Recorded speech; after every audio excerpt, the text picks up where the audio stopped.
Oh. So, this is intercultural communication, and this is about the paper we did in week 4. And I like the verse that she shared, and I'm afraid that I didn't do a whole lot about the verses that she shared on the paper that I wrote. So, I want to start with the verses. So, in Matthew 28, she gave 16 through 20, and it said, Then the 11 disciples went away into Galilee to the mountain which Jesus had appointed for them. When they saw him, they worshipped him, but some doubted. And Jesus came and spoke to them, saying, All authority has been given to me in heaven and on earth. So go therefore and make disciples of all the nations, baptizing them in the name of the Father and of the Son and the Holy Spirit.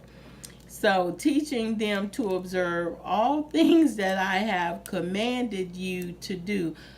Lo, I am with you always, even to the end of the age. And when I read these verses, instantly, of course, I became excited about the idea of the disciples being able to witness to other nations. But then I thought about, whoa, the importance of intercultural communications, because it's hard to um, introduce new things to people without knowing something about their culture, their customs, what it is that Jesus will do for them, or what it is that he has done for you, and to know what other cultures desire. For instance, when I think of witnessing to people in general, I think of tradition. What better, what better to leave your family? What, better tradition to leave your family than worshiping God? To me, that's one of the best traditions. But going on to what I've learned in this class is intercultural communication is a young discipline, not like biology or any of the older disciplines. I also like the idea of intercultural communication competence, which is your ability to adopt verbal and nonverbal messages to appropriate cultural context. And I think of when you work in an environment with multiple cultures in it, this is a very useful skill. Is something that we don't have. But when you are working in a office where I came from, where there was quite a bit of different races all sharing the same location, that skill is very helpful. When I think of professionalism, I think of proper space. When you're communicating with people, proper distance, tone in your voice, even during times of disagreement, it's so important to maintain proper tone.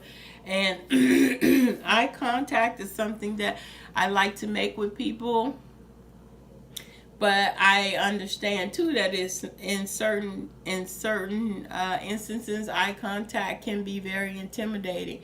And so in that case, you don't want to make eye contact, because sometimes it's not always other people's strong suit too, not just interculturally, but just period. A lot of people are not comfortable with eye to eye contact. And so into cultural competence is something too that I learned a lot from, and they use the term mindful communication, which is being confident that you are, or being open to being open to new information and processes, new categories of information, and understanding that people may understand what you're talking about, but they may relate it in a different way. So it's helpful that we don't always assume that people don't know what they're talking about because they don't use the right words. So it's best to listen to everything they're saying so that we absolutely understand that the way they're interpreting it may be the same, but their example may be different. For instance, and in is it Gutty Conster's point, he points out that for people to be mindful, they must recognize that strangers may understand or explain interactions from a different perspective. So people understand, but they explain from a different perspective.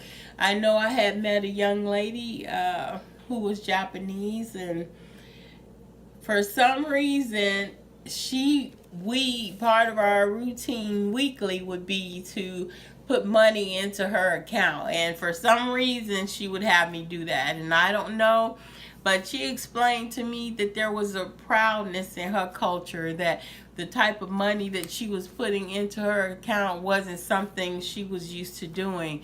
So that was something that when we spent time, something I did for her, which I don't know if that's true or not, but it's something that I did for her, and we got to know each other on different levels, and like I said, she became one of my closest friends, and I think we bonded even just on that level of me doing that for her. So what I've also learned is in the beginning of cultural relationships, there is a certain amount of anxiety and uncertainty.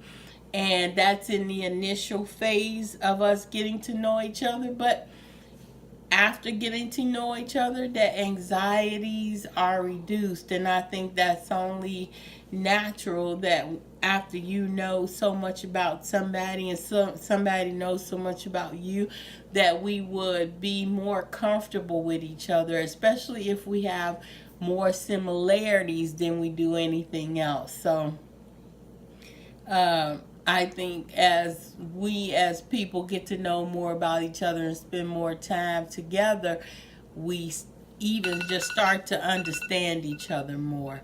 But anyway, that's my sharing on intercultural communication. I hope it made sense.